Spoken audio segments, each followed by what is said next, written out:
Fotosintesis dapat menyelamatkan jutaan nyawa manusia. Wah, gimana caranya? Dan apa hubungannya di sini? Tumbuhan menciptakan energi dari sinar matahari, air, dan karbon dioksida. Duh, kita udah tahu soal itu dari dulu. Ternyata memahami proses ini secara detail bisa membantu menemukan obat untuk kanker. Jadi, sudah sejak lama para ilmuwan mencoba mencari tahu bagaimana tanaman memulai proses mengubah sinar matahari menjadi gula melalui fotosintesis. Tapi sekarang, beberapa peneliti akhirnya berhasil memecahkan sinyal rumit yang dikirim tanaman ke dirinya sendiri.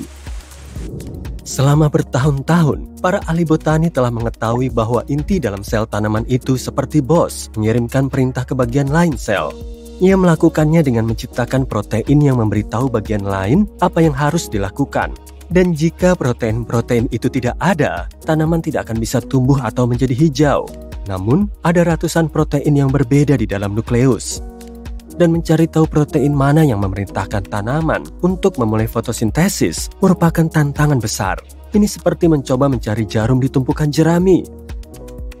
Tapi sekarang, Profesor Botani Meng Chen dan timnya berhasil menemukan 4 dari protein-protein tersebut dan mendokumentasikan seluruh prosesnya.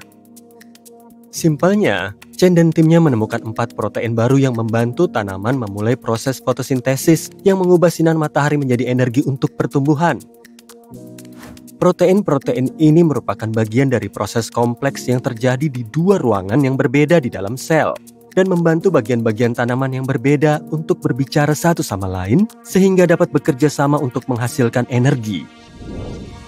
Chen membandingkan proses ini dengan sebuah simfoni di mana protein dalam nukleus bertindak sebagai konduktor yang memulai musik. Konduktor ini disebut fotoreseptor yang menyiratkan bahwa mereka merespon cahaya dan mengaktifkan gen yang memulai fotosintesis. Namun, mereka perlu berkomunikasi dengan bagian lain sel yang jauh, seperti musisi yang bermain di ruangan yang berbeda. Disinilah 4 protein yang baru ditemukan tadi berperan. Protein ini membantu konduktor mengirim pesan ke bagian sel lainnya.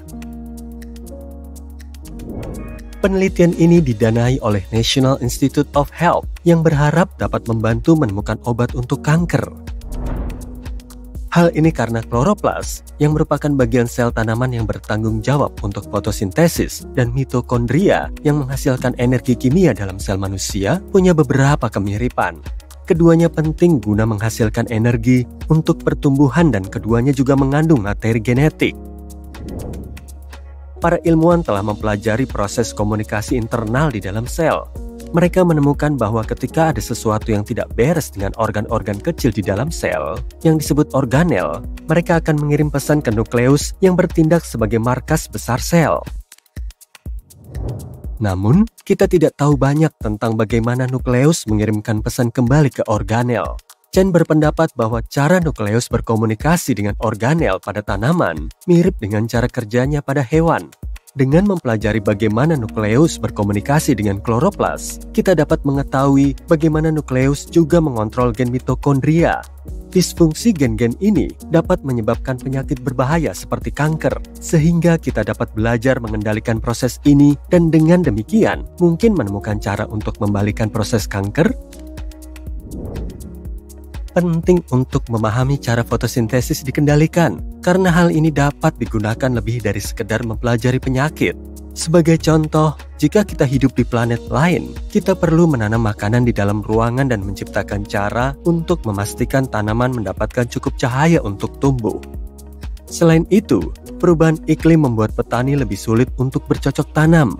Dengan memahami bagaimana tanaman tumbuh, kita dapat menemukan cara untuk membantunya bertahan hidup dan membuat kita tetap makan. Alasan kita dapat bertahan hidup di planet ini adalah karena tanaman dapat melakukan fotosintesis. Tanpa tumbuhan, tidak akan ada hewan, termasuk manusia, kata Chen. Jadi, jika kita memahami cara memanipulasi pertumbuhan tanaman, kita juga bisa mengontrol jumlah makanan yang kita hasilkan, yang tentunya dapat memecahkan banyak masalah di masa depan.